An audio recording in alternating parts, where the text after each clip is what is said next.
Halo Bapak Ibu Guru hebat, Assalamualaikum warahmatullahi wabarakatuh. Salam sejahtera, Om Swastiastu, Namo Buddhaya, salam kebajikan. Bersama saya Olvi Meliani dari SMA Negeri 1 Tanjung Palas, Kabupaten Bulungan, Provinsi Kalimantan Utara. Hari ini saya akan menyampaikan aksi nyata pada topik 1, menyebarkan pemahaman mengapa kurikulum perlu dirubah. Nah, untuk pengertian kurikulum itu sendiri, yang pertama, kurikulum yaitu perangkat mata pelajaran dan program pendidikan yang diberikan oleh lembaga penyelenggara pendidikan yang berisi rancangan pelajaran yang akan diberikan kepada siswa dalam satu periode jenjang pendidikan. Kemudian yang kedua, kurikulum merupakan program untuk mencapai tujuan pendidikan nasional. Dan pengertian yang terakhir, kurikulum merupakan pedoman guru dan siswa agar terlaksana proses belajar mengajar dengan baik dalam rangka mencapai tujuan pendidikan. Selanjutnya, peran dan fungsi kurikulum. Kurikulum berperan sebagai pedoman dan acuan dalam pembelajaran. Kemudian fungsi kurikulum bagi pendidik adalah untuk memandu dalam proses belajar murid. Selanjutnya, mengapa kurikulum perlu dirubah? Saat ini berbagai isu baru menuntut satuan pendidikan agar menyiapkan kurikulum yang membantu murid untuk menghadapi dunianya yang penuh tantangan. Seperti yang pertama, perubahan iklim global, yang kedua teknologi digital, kemudian yang ketiga industri multinasional, dan yang terakhir transformasi budaya. Alasan mengapa kurikulum perlu berubah, yang pertama, agar relevan dengan perkembangan zaman, kemudian yang kedua, agar dapat memenuhi kebutuhan belajar murid, yang ketiga, agar dapat menyiapkan generasi cemerlang di masa depan. Kemudian, seperti apa kurikulum yang baik?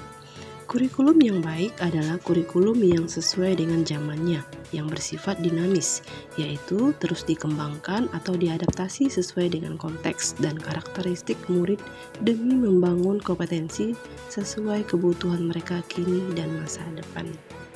Lalu, apa yang harus guru lakukan dengan adanya perubahan kurikulum? Guru harus melakukan adaptasi kurikulum. Karena kurikulum memang dirancang oleh pemerintah pusat, namun siswa memiliki kebutuhan yang berbeda-beda sesuai dengan lingkungan. Maka dari itu, satuan pendidikan perlu melakukan adaptasi kurikulum dalam pelaksanaan pembelajaran sesuai dengan konteks dan karakteristik peserta didik.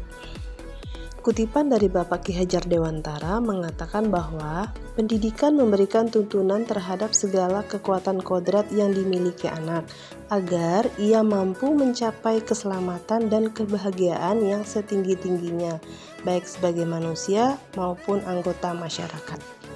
Kesimpulannya, jadi, kurikulum itu bersifat dinamis, berubah mengikuti perkembangan zaman dan disesuaikan dengan kebutuhan murid. Hal ini sesuai dengan tujuan pendidikan menurut Ki Hajar Dewantara bahwa demi menuntun kodrat murid, kurikulum harus terus menyesuaikan dengan kebutuhan mereka. Dan sebagai pendidik harus terus belajar untuk mengikuti dan memahami tren kehidupan murid kita. Demikian pemaparan saya mengenai topik 1, mengapa kurikulum perlu berubah. Bapak dan Ibu guru hebat yang saya hormati, saya mengharapkan umpan balik dari Bapak Ibu guru dengan mengisi link Google Form berikut, atau klik yang ada kolom deskripsi di bawah ini, atau di kolom komentar. Semoga bermanfaat untuk kita semua. Salam dan bahagia.